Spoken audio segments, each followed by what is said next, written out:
எப்பொழுது வந்தாய் ராமா? இமயம் சென்றாயே, பரமனை கண்டாயா? அம்மா, இமயம் சென்று கடும் தவம் புரிந்து பரமனை என் கண்முன் வரவேற்றேன். அரிய பெரிய வரங்களையும் பெற்று அப்படியா?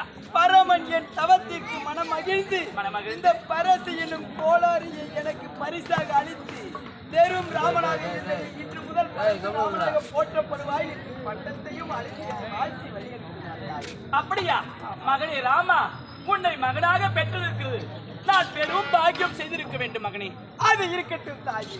தாயே, எனக்கு ஒரு சந்தேகம், உங்களிடம் ஒன்று கேட்க வேண்டும். அப்படியா? நான் வரும்பொழுது வீதியிலே 4 பெண்கள் கூட்டமாக கூடிக்கொண்டு பேசிக் கொண்டிருந்த ஒரு விஷயம் தான் இது. என்னவென்று? தாயே, அதாவது ஒரு பெண் குழந்தை பிறந்து வளர்ந்து கன்னி பருவம் நீங்கி மங்கை பருவம் அடைந்து கண்ணு கேட்ட கணவனை மணந்து கர்ப்பம் தரித்தாளாம். பிறகு 10 கர்ப்பம் தரித்து கணவனுடன் நல்ல முறையில் வாழ்ந்து வரும் 4-5 பிள்ளைகளையும் பெற்றெடுத்தாளாம். அப்படியா? 4-5 பிள்ளைகளை பெற்ற பிறகு இப்பொழுது கட்டிய கணவனை மணந்து யாரோ வேறொரு ஆடவனை மனதில் நினைத்து விட்டாளாம். தாயே, அவளுக்கு என்ன தண்டனை கொடுக்கலாம் என்று நீங்கள் சொல்லுங்கள் பார்க்கலாம். ராமா, அப்பேற்பட்ட பெண்ணை வெட்ட வேண்டிதானே? அப்படி என்ன வார்த்தை உரைத்து விட்டாய் மகனே? தாயே, என்னுடைய தந்தைக்கு துரோகம் செய்த பாதகினி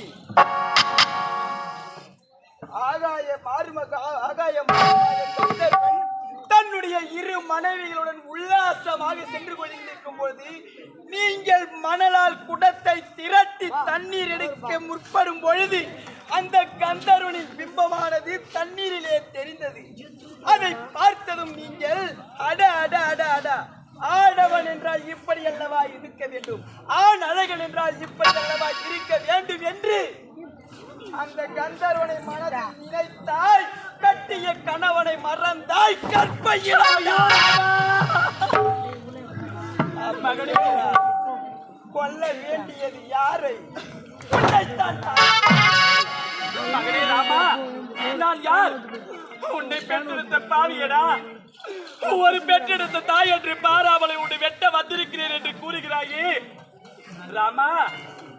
உன் தந்தை என்ன வெட்ட துறந்தினார், அதில் ஒரு நியாயம் இருக்கிறது.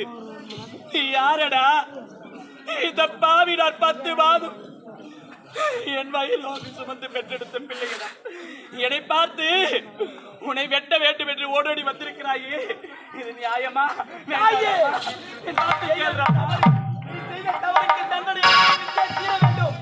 உன்னுடைய சிரத்தை கொய்து வர வேண்டும் என்று தந்தையின் ஆணை, அந்த ஆணையை நிறைவேற்ற வேண்டும்.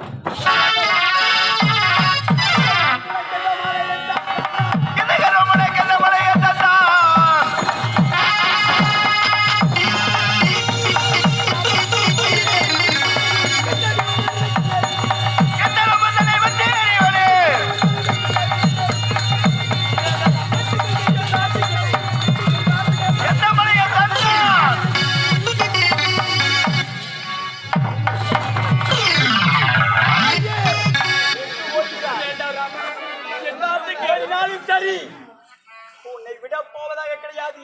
உன்னுடைய சிரசை கொய்து என்னுடைய தந்தையிடம் சமர்ப்பிக்க வேண்டும். இதுதான் நான் ஏற்ற சபதம்.